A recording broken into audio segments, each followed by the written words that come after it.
I'm now joined by Behnam Ben Taleblu, who is a senior fellow at the Foundation for Defense of Democracies in Washington, D.C. Thank you for joining us. Pleasure. Thank you for having me. So the UN's High Commissioner for Human Rights has condemned the Lebanon device blast as a violation of international law. What's your take?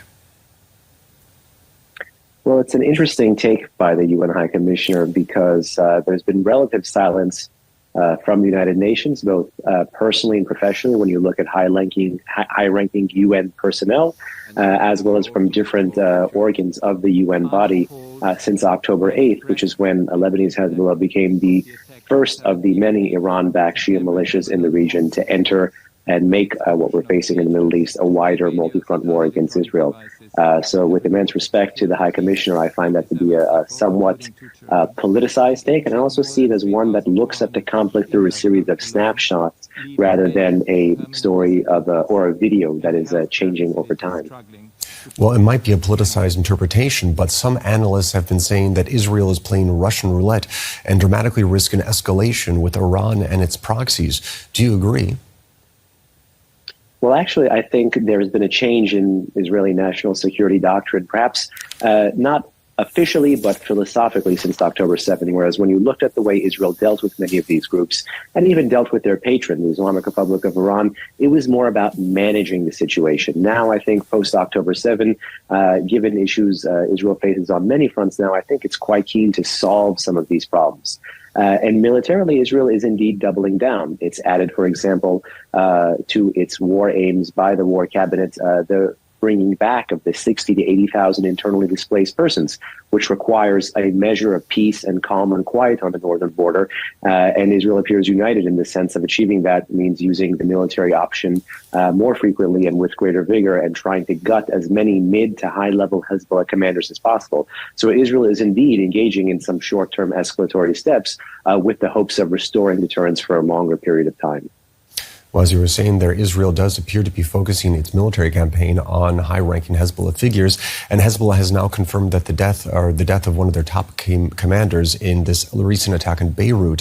So after this week's events, how seriously would you say Hezbollah and its command structures have been weakened?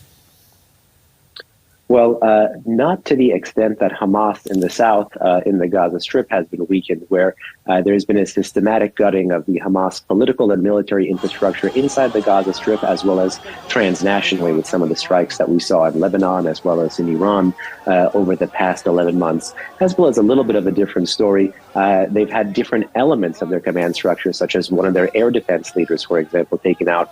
This individual, Mr. Ariel, that you mentioned, was tied to their elite ground forces, their Redouan forces. These are the people that would engage in a cross-border operation if the higher-ups ever green-lighted it. So they've gone after different elements of the command and control in Lebanese Hezbollah's infrastructure. To that extent, I don't believe politically they have crippled the organization yet. But when it comes to both Iran and Hezbollah, they have promised some type of response to these latest attacks. What do you think are the options that they have available to them?